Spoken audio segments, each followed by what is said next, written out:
मित्रांनो, मी Shri U D Patil, सहाय्यक प्राध्यापक, भूगोल विभाग, कला वाणिज्य विज्ञान महाविद्यालय पलूस, आपले सहर्ष स्वागत करीत आहे. मित्रांनो, आपण BA भाग 1 सेमिस्टर 2 भूगोल पेपर नंबर 2 मानवी भूगोल याचा आपण अभ्यास करीत आहोत. Syllabus of human geography introduced from June 2018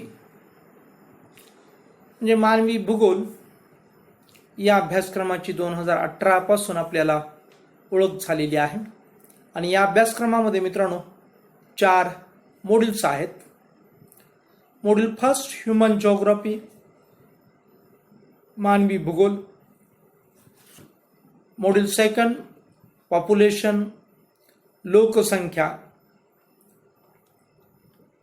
module third settlement, वसाहत. मॉड्यूल 4 ॲग्रिकल्चर, कृषी. या 4 प्रकरणांचा अभ्यास आपल्याला करावयाचा आहे.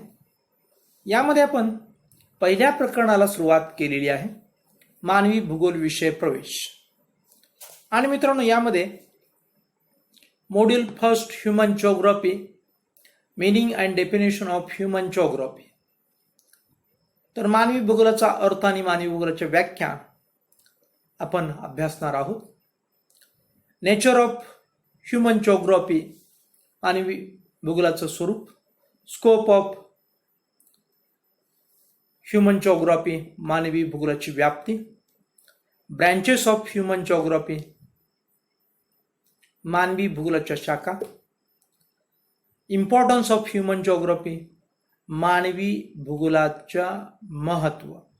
या गोष्टींचा अभ्यास या आपल्याला प्रकरणामध्ये करावयाचा आहे. यामध्ये मित्रांनो आपण भूगोल म्हणजे काय हे आपण अभ्यासलं. यामध्ये जिओग्राफी हा शब्द सर्वप्रथम ग्रीक तत्ववेत्ता खगोलशास्त्रज्ञ इरॅटोस्थेनेस याने इसवी पूर्व 3ऱ्या शतकामध्ये वापरला आणि तो ग्रीक भाषेतून आलेला आहे. जिओ म्हणजे अर्थ आणि ग्राफिया म्हणजे study. Describe the earth or study of the earth असा त्याचा अर्थ होतो. म्हणजे पृथ्वीचं वर्णन किंवा पृथ्वीचा अभ्यास करणारं शास्त्र म्हणजे भूगोल होय. अशा प्रकारे भूगोलाची ओळख किंवा भूगोलाची व्याख्या आपण केली.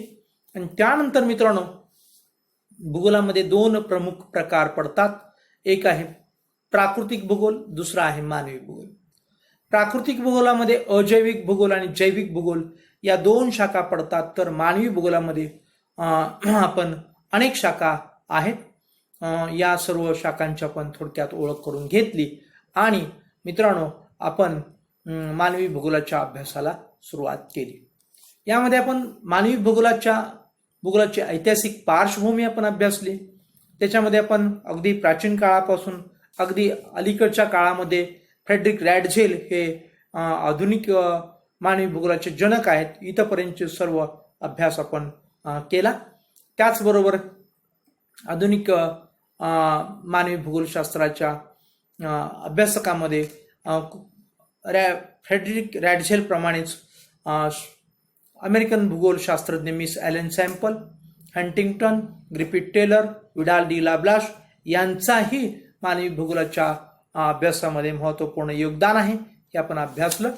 आणि त्याचबरोबर मानवी भूगोलाच्या व्याख्या आपण ॲलन सॅम्पल, हंटिंग्टन, व्हाईट वोरेनर, त्याचबरोबर JHG लबॉन, जीन्स ब्रुन्स, फ्रेडरिक रॅडझेल यांच्या व्याख्यांचा आपण अभ्यास केला.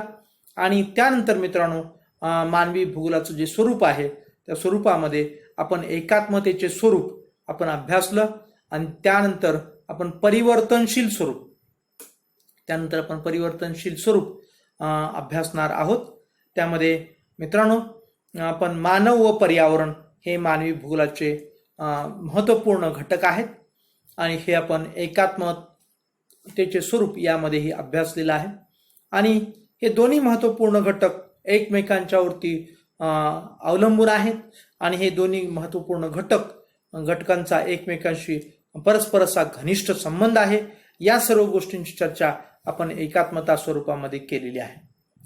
आणि यानंतर मित्रांनो, आपण परिवर्तनशील स्वरूपामध्ये आपल्याला महत्त्वपूर्ण गोष्ट अभ्यासायची आहे, ती म्हणजे की मानवी भूगोलात विस्ताराने अभ्यास होतो किंवा सविस्तर अभ्यास होतो आणि मानवी जीवनाचे प्रत्येक भागात भिन्न प्रकारचे आहे किंवा मानवी जीवन प्रत्येक भागात यानी की प्रत्येक रिजनमध्ये, प्रत्येक विभागात, प्रत्येक खंडामध्ये वेगळ्या वेगळ्या प्रकारचं असलेलं आपल्याला पाहायला मिळतं आणि हेच परिवर्तनशील स्वरूपाचा महत्त्वपूर्ण सेंट्रल आयडिया आपल्याला असलेली या ठिकाणी पाहायला मिळते. उदाहरण अनेक गोष्टींचं या ठिकाणी आपल्याला उदाहरण देता येतं. उदाहरणार्थ खाद्य संदर्भात आपण जर बोलायचं चाललं तर अनेक वेगवेगळ्या भौगोलिक परिस्थितीनुसार मानवाचं खाद्य वेगवेगळं असतं. जसं की पश्चिम बंगालमध्ये गेलो किंवा कोकणात गेलो तर आपलं मानवाचं जे काही खाद्य आहे हे मित्रांनो त्या ठिकाणी भात हे प्रमुख खाद्य असलेलं पाहायला मिळतं. आणि परिसरामध्ये त्या ठिकाणी आपल्याला विशेषतः जे समुद्र आहे आणि त्या समुद्रामुळे त्या ठिकाणी मासेमारी होते आणि त्यामुळे त्यांच्या आहारामध्ये भाताबरोबर मासेही आपल्याला पाहायला मिळतात.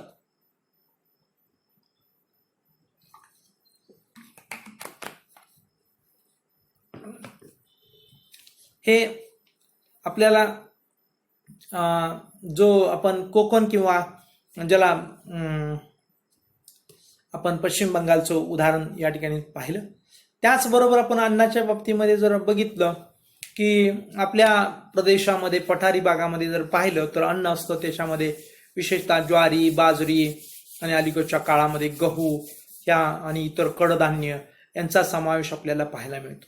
म्हणजे ज्या भागामध्ये जे पिकतं ते त्या भागातील लोकांचा आहार असतो.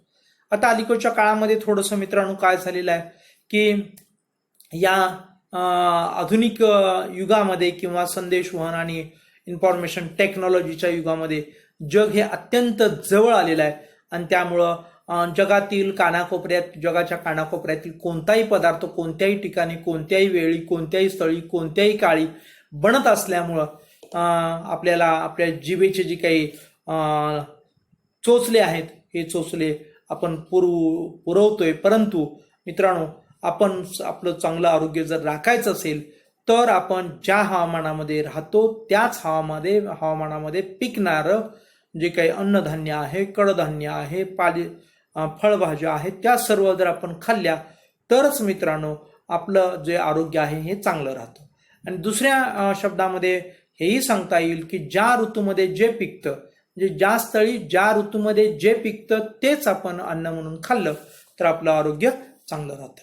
अशा प्रकारे अन्न जे आहे हे जगाच्या कानाकोपऱ्यामध्ये वेगवेगळ्या प्रकारचं असलेलं आपल्याला पाहायला मिळतं.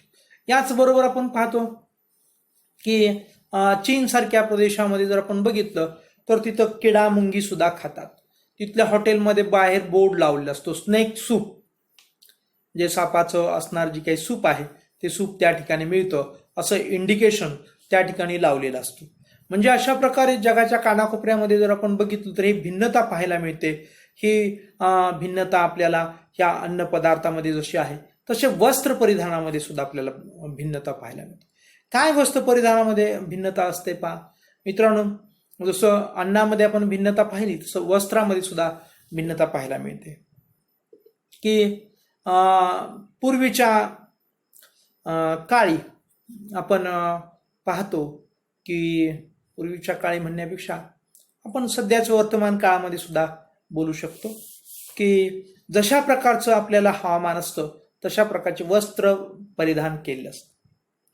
आपण बघितलं जम्मू काश्मीरमध्ये उबदार कपडे आपल्याला पाहायला मिळतील, तर आपल्यासारख्या पठारी भागामध्ये पांढरे कपडे, जे कपड्यामधून काय होतं सूर्यप्रकाश परावर्तित होतो आणि आपलं उष्णतेपासून संरक्षण बनतं.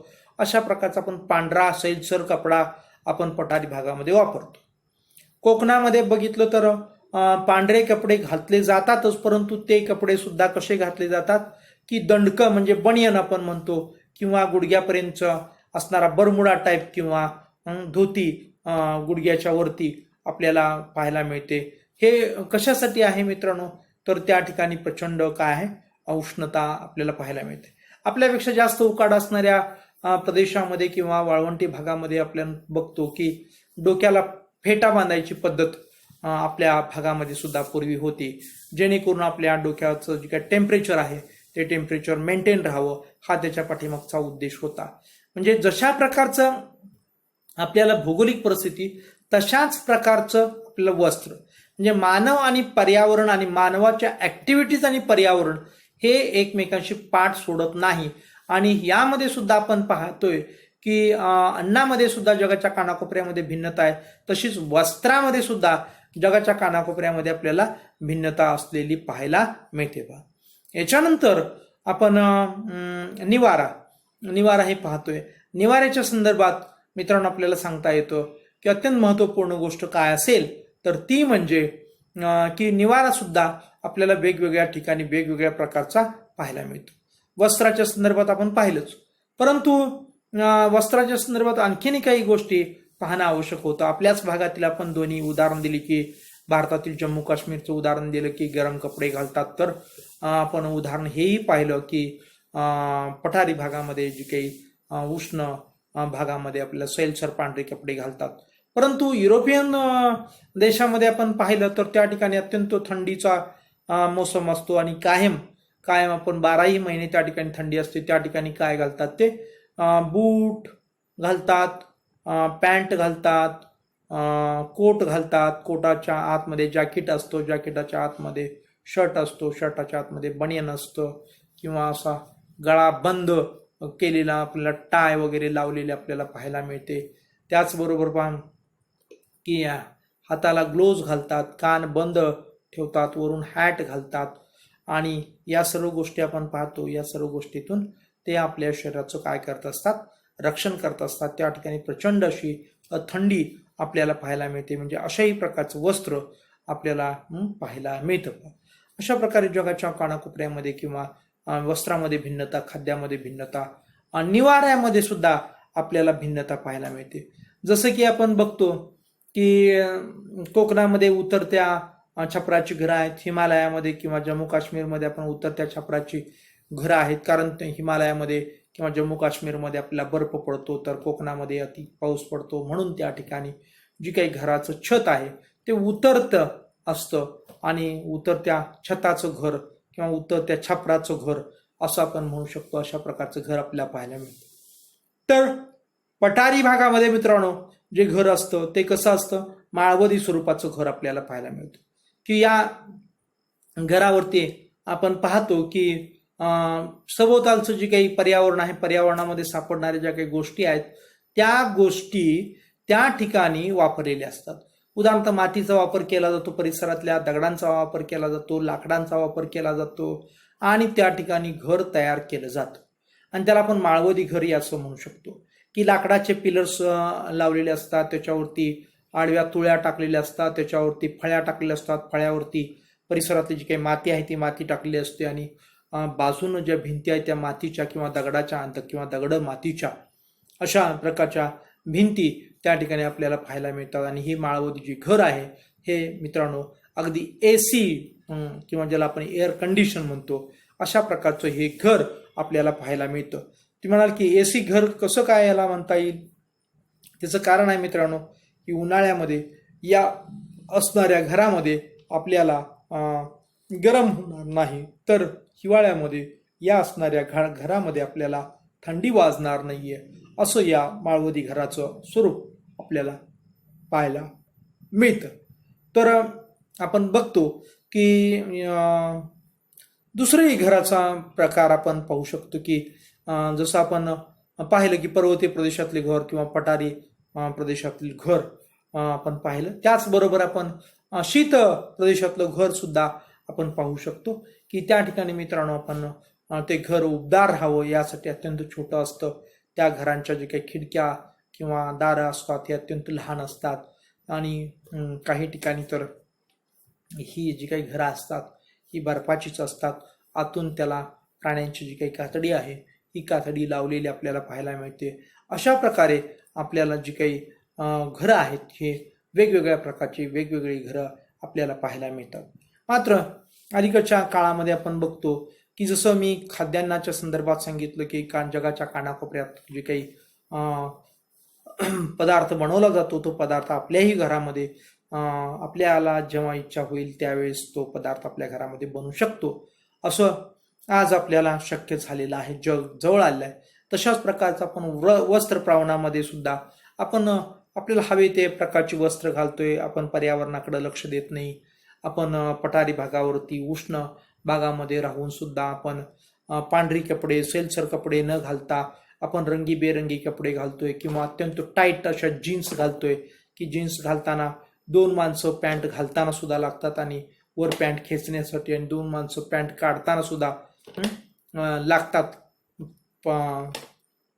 अशा प्रकारची अवस्था आपल्याला या कपडे धारण करण्यामध्ये पाहायला मिळते. आणि अशा प्रकारचे टाईट जीन्स आणि वरून ती कलरफुल जीन्स आणि वरून असणारा प्रचंड उकाडा यामुळं आपलं जे काही आरोग्य आहे मित्रांनो, हे आरोग्य धोक्यात येण्याची शक्यता नाकारता येत नाही.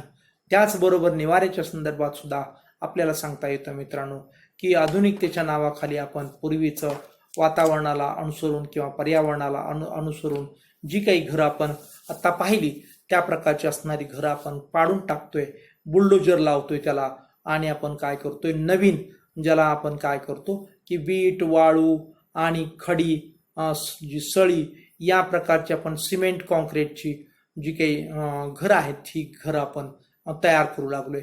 अशा प्रकारे वीट किंवा ज्याला म्हणतो वाळू त्याचबरोबर सिमेंट सळी याचा वापर करून आपण घरं तयार करू लागलोय. त्याला कोणत्याही प्रकारचं लाकूड न वापरता आपण ॲल्युमिनियमच्या खिडक्या वगैरे आपण तयार करतोय किंवा पत्र्याची दारं वगैरे तयार करतोय. कोणत्याही प्रकारचं लाकूड वगैरे न वापरता फक्त ते काही घर तयार होतं, आणि लाकूड वापरलंच तर ते अत्यंत अल्प प्रमाणात आपण वापरतो. आणि जी काही घरं तयार होतात मित्रांनो ती कशी तयार होतात की उष्ण अशी घरं किंवा आपण ज्याला म्हणतो की RCCच्या भट्ट्या, उष्णतेच्या भट्ट्या त्या ठिकाणी तयार झालेले आपल्याला पाहायला मिळतात.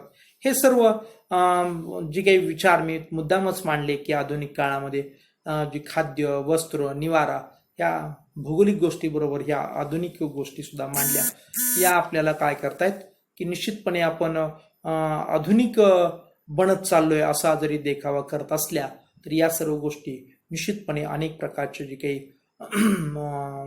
समस्या आहेत त्या समस्या आपल्याला काय करतायत निर्माण करतायत. मग त्या आरोग्याच्या समस्या असतील किंवा इतर काही समस्या असतील तर या समस्या या ठिकाणी निर्माण झालेल्या आपल्याला पाहायला मिळतात. मग त्याच्यामध्ये पर्यावरणीय समस्या सुद्धा मित्रांनो असू शकते.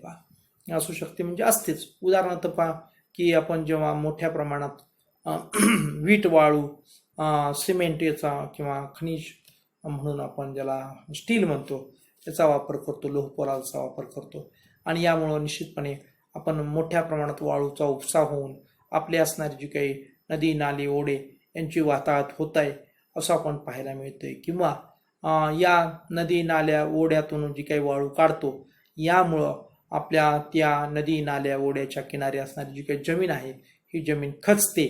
अशाही प्रकारच्या अनेक घडामोडी आपल्याला अलीकडच्या काळामध्ये होताना पाहायला मिळत आहेत.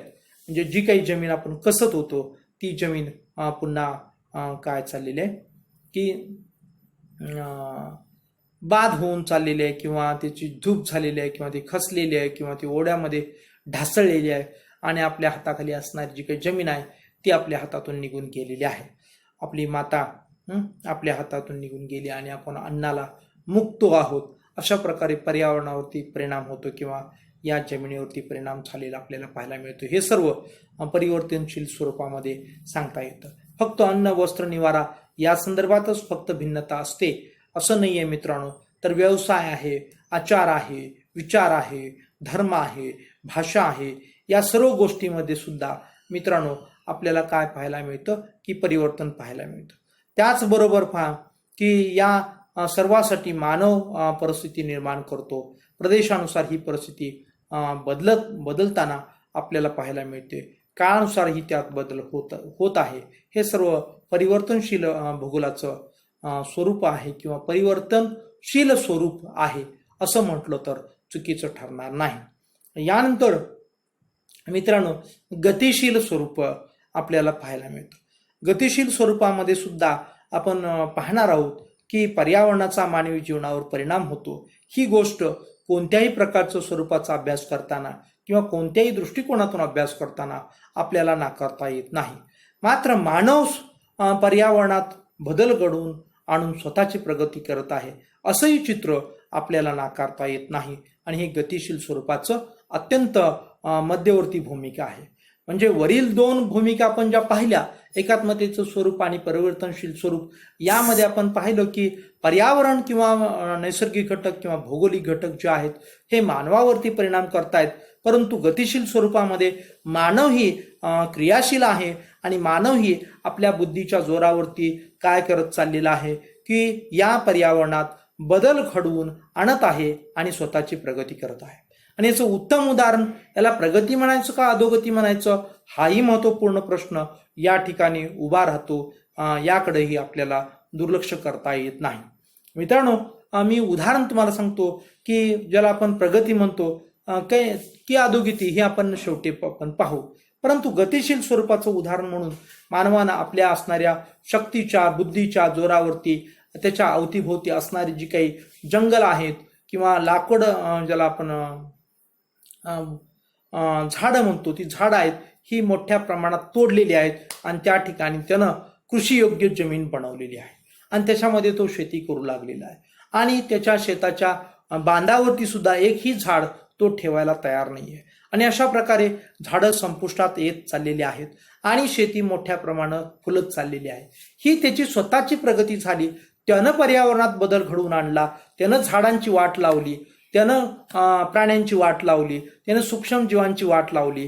त्यानं फक्त मी आणि मीच आणि त्याच्यामध्ये तो शेती करू लागला. शेतीही मित्रांनो अशा प्रकारची विचित्र करू लागला की अन्नधान्याची पिकं न घेता तो पिकं घेऊ लागला. नगदी पिकं, ज्याला कॅश क्रॉप असं म्हणतो, की उदाहरणार्थ तो पिकं घेऊ लागला, ऊसाची पिकं घेऊ लागला, द्राक्षाची, आणि मग कॅश क्रॉपच्या पाठीमागे लागला. आणि याच्याही पुढे जाऊन काही माणसं चित्रविचित्र वागतायत की कॅश क्रॉपच घेत आहेत, परंतु तेही मानवी आरोग्याला धोकादायक असे कॅश क्रॉप तो घेतोय. म्हणजेच असं की ज्याला आपण नशेली पदार्थ म्हणतो, त्या अफू, चरस, गांजा अशासारखी जी काही पिकं आहेत, ही पिकं तो घेतोय. कायदे आहेत तो धाब्यावर बसवतोय. कायद्यापासून लपण्यासाठी बाजूनं तो ऊस लावतोय आणि मध्यवर्ती तो गांजाची शेती करतोय. अशाही प्रकारचं तो पर्यावरणामध्ये बदल घडवून आणतोय. या सर्व गोष्टी गतिशील स्वरूपाचा भाग आहे. आणि म्हणून मित्रांनो, मी नेहमी म्हणतो की मानवी भूगोलाचा अभ्यास हा इतका व्यापक आहे, स्वरूप एवढं गुंतागुंतीचं आहे की आपण काय होऊन जातो, भ्रमित होऊन जातो, आपली बुद्धी चक्रावून जाते.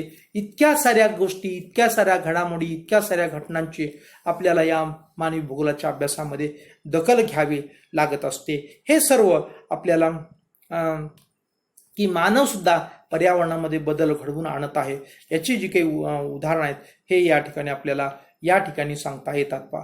आणि त्यामुळं पहा की निश्चितपणे आपण बघतो की काही वेळा मानव पर्यावरणानुसार जीवन जगताना आपल्याला पाहायला मिळतो, तर काही वेळा तो त्याच्यामध्ये बदल घडवून आपली प्रगती, मग ती अधोगती आहे का प्रगती आहे, याचाही विचार करण्याची वेळ अंतर्मुख होऊन आलेली आहे. कारण सर्व झाडं संपली, सर्व प्राणी संपले, सर्व सूक्ष्म जीव संपले म्हणजे आपण प्रगतशील झालो का? निश्चितपणे नाही. हा पर्यावरणाचा ऱ्हास आहे. मग ऍक्शनला काय असते की रिॲक्शन ही असतेच असते. मग ती कधीतरी महापुराच्या स्वरूपात असते, तर कधी ती भूकंपाच्या स्वरूपात असते, तर कधी ती सुनामीच्या स्वरूपात असते, तर कधी ती कोरोनासारख्या स्वरूपात असते. कारण मानव हा काय करू लागलेला आहे की आपल्या बुद्धीच्या जोरावरती संपूर्ण निसर्गाची वाहतात करू लागलेला आहे. आणि हे निसर्गाला जेव्हा सहन होत नाही तेव्हा अशा कोणत्या ना कोणत्या स्वरूपात त्या ऍक्शनला रिॲक्शन हा निसर्ग देत असतो. या सर्व गोष्टींचा आपण अभ्यास, चर्चा या गतिशील स्वरूपामध्ये करणार आहोत. आणि शेवटचं जे काही स्वरूप आहे त्या स्वरूपाचं नाव आहे परस्पर संबंधात्मक स्वरूप. कोणत्याही प्रकारे मित्रांनो आपण मानवाचा आणि या पर्यावरणाचा किंवा भौगोलिक घटकाचा किंवा आणि निसर्गाचा असणारा जो काही परस्पर संबंध आहे, हा परस्पर संबंध मित्रांनो आपण टाळू शकत नाही. का टाळू शकत नाही? तर मानव हा कितीही विकसित झाला, त्याची बुद्धी कितीही प्रगतशील झाली आणि तो कितीही आधुनिकतेच्या उंच शिखरावरती गेला, तरी त्याची सगळी जी काही पाळंमुळं, त्याच्या सगळ्या नाड्या या भूगोलातच किंवा या पर्यावरणातच रुजलेल्या आपल्याला पाहायला मिळतात. उदाहरणार्थ तुम्ही कितीही प्रगतशील व्हा, तुम्हाला जगण्यासाठी काय पाहिजे? शुद्ध हवा किंवा ऑक्सिजन हा पाहिजेच पाहिजे. आणि मित्रांनो, आज आपण कोरोनाच्या परिस्थितीच्या काळामध्ये या ऑक्सिजनच्या संदर्भात आपण याही गोष्टी पाहतोय की किती मोठ्या प्रमाणात आपण या ऑक्सिजनचा तुटवडा आपल्याला पाहायला मिळतोय आणि कितीतरी लोक अक्षरशः तडफडून मरतायत. याचं असं कधीतरी मनात विचार येतो, परंतु तो विचार या ठिकाणी बोलून दाखवायला सुद्धा भयाव वाटतो की आपण जी काही निसर्गात ही काही झाडं तोडत आहोत आणि त्यामुळं ऑक्सिजन निर्माण करण्याची जी काही आपले निसर्गतः जे कारखाने होते, म्हणजेच ज्याला आपण नैसर्गिक वनस्पती म्हणतो, ते नैसर्गिक वनस्पती आपण नष्ट केल्यामुळं आज आपण ऑक्सिजन करायची वेळ या मानवावरती निसर्गानं आणलेली तर नसावी ना, अशा प्रकारचा आपल्या मनामध्ये एक विचार आला तर त्यामध्ये आपण गैर मानायला हरकत नाही. आपण ते चुकीचं आहे असं नाही आहे, तर तो विचार सुद्धा निश्चितपणे आपल्याला अंतर्मुख करायला लावणार आहे. म्हणून आपण काय करायला पाहिजे की परस्पर संबंधाचं जे काही स्वरूप आहे याचं आपण जतन करायला पाहिजे, याची आपण जोपासना करायला पाहिजे. म्हणजे काय करायचं की आपण विचार करायला पाहिजे की आपल्याला एवढी प्रचंड बुद्धिमत्ता निसर्गानं दिलेली आहे, याचा विचार करून आपण हे लक्षात ठेवायला पाहिजे की आपण जो कार्बन डायऑक्साईड सोडतोय त्या वनस्पती खेचतायत आणि वनस्पती जे ऑक्सिजन सोडतायत ते आपण खेचतोय किंवा आपण घेतोय, त्याला श्वसन आपण म्हणतो. मग या प्रक्रियेमध्ये हा जो काही परस्पर संबंध आहे, हा परस्पर संबंध आपण स्वतःच्या हाताने तोडून टाकतोय. जेव्हा आपण झाडं तोडतोय तेव्हा मित्रांनो काय होतं की आपण सोडलेला जो काही कार्बन डायऑक्साईड आहे त्या वनस्पती त्या शोषून घेत नाहीयेत, तर त्या वातावरणात तो कार्बन डायऑक्साईड तसाच राहतो आणि या वाढत्या कार्बन डायऑक्साईडमुळं या वातावरणाचं जे काही स्वरूप आहे हे सुद्धा मित्रांनो बदलून जातं आणि मग आपल्याला काय होतं की प्रचंड वैश्विक ज्याला आपण काय म्हणतो उष्मा यासारख्या समस्यांना आपल्याला तोंड द्यावं लागतं पहा. आणि दुसरी बाजू अशी की या वनस्पती आहेत, ह्या वनस्पती हे कार्बन डायऑक्साईड घेऊन आपल्याला ऑक्सिजन देत होते, त्या ऑक्सिजनही आता आपल्याला काय झालेलं आहे मित्रांनो, त्या वनस्पती देत नसल्यामुळं आणखीन आपली घालमेल वाढलेली आहे, परंतु हे आपल्या लक्षात येत नाहीये. आणि मग अशा प्रकारच्या जेव्हा आपल्यावरती नैसर्गिक आपत्ती येते, ज्याला कोरोनाची आपत्ती आपण म्हणतो, किंवा आपल्याला अस्थमासारखे काही त्रास होतात किंवा आपल्याला निमोनियासारखे त्रास होतात, तेव्हा आपल्याला श्वास घ्यायला अवघड होऊन जातं, तेव्हा आपल्याला ऑक्सिजनची तीव्रता किंवा टंचाई अधिक जाणवते, ऑक्सिजनची गरज अधिक जाणवते. मग अशा वेळेस तरी आपण अंतर्मुख होऊन विचार करायला नको का की परस्पर संबंधात्मक जे काही स्वरूप आहे की निसर्गानं आपल्याला काहीतरी द्यायचं आणि आपण निसर्गाला काहीतरी द्यायचं आणि आपण एकमेकांच्या हातात हात घालून वाट चालायची, जीवनाची वाट चालायची, हा जो काही संदेश आहे हा संदेश परस्पर संबंधात्मक स्वरूपातून आपण संपूर्ण दिला पाहिजे जगाला आणि तो पाळला पाहिजे आणि निसर्गाशी आपण अशा प्रकारचं नातं ठेवलं पाहिजे. किंबहुना आपण सर्वांशीच म्हणजे मानवाने आणि मानवाशी सुद्धा परस्पराचा संबंध जो आहे तो चांगला राखला पाहिजे. त्यांना निसर्गाशी संबंध चांगला राखला पाहिजे, त्यांना असणाऱ्या प्राण्यांशी संबंध चांगला राखला पाहिजे. ह्या सर्व गोष्टींचं जाणीव करून देण्याची काम या ठिकाणी मानवी भूगोलाच्या स्वरूपाच्या निमित्तानं आपण करीत आहोत. अनेक तज्ज्ञ मंडळी सुद्धा सांगतायत की आपणच फक्त अस्तित्वात राहणार आणि बाकीच्यांचाच आपण नायनाट करणार. अशा प्रकारची जी कृतज्ञ वृत्ती आहे आपल्यामध्ये, ही वृत्ती आपण बाजूला सारली पाहिजे. आणि मित्रांनो, आपण काय केलं पाहिजे की मोठ्या प्रमाणात आपण एकमेकांना सामंजस्यानं एकमेकांचे आपले संबंध आहेत, मग ते प्राण्यांच्या बरोबरचे असतील, वनस्पतींच्या बरोबर असतील, पर्यावरणाच्या बरोबर असतील, किंबहुना मानवामधील असतील, हे जर आपण चांगले राखले तरच निश्चितपणे आपल्याला भविष्यकाळ हा उज्ज्वल असेल. अन्यथा आपण भविष्यकाळात निश्चितपणे अंधाराकडे निघालोय असं म्हणायला हरकत नाहीये, किंवा भविष्यकाळात आपण अंधारात पोहोचणार आहोत असं म्हणायला हरकत नाही. म्हणून आपली वर्तमानातली जी काही आपले परस्पर संबंध आहेत, मग ते पर्यावरणाशी असू देत किंवा प्राणी वनस्पती इतर मानवाशी असू देत, ते चांगलं असणं अत्यंत गरजेचं आहे. हे आपल्याला या ठिकाणी परस्पर संबंधातल्या स्वरूपातून आपण बोध घेऊ शकतो. मित्रांनो, अशा प्रकारे मानवी भूगोलाचं जे काही स्वरूप आहे ते स्वरूप या 4 मुद्द्यांच्या अनुषंगानं या ठिकाणी आपण संपवलेलं आहे. यामध्ये आणखीन काही छोट्याशा गोष्टी जर राहिल्या असतील किंवा मला जर काही थोडंसं अधिक सांगावयाचं असं वाटलं तर मी निश्चितपणे पुन्हा एकदा मानवी भूगोलाच्या स्वरूपासंदर्भात अधिक माहिती मी तुम्हाला सांगेन, किंवा व्याप्तीच्या संदर्भात चर्चा करतानाही मी सांगू शकतो, किंवा हे मानवी भूगोल पेपर आपण अभ्यासत असताना अनेक वेळा अशा काही गोष्टी येणार आहेत की ज्या गोष्टी आपल्याला निश्चितपणे महत्त्वपूर्ण आहेत, त्यावरती मी निश्चितपणे प्रकाश टाकेन. तेव्हा मित्रांनो, मानवी भूगोलाचं स्वरूप या ठिकाणी संपलेलं आहे असं मी घोषित करून या ठिकाणी आपण थांबूया. मित्रांनो, धन्यवाद.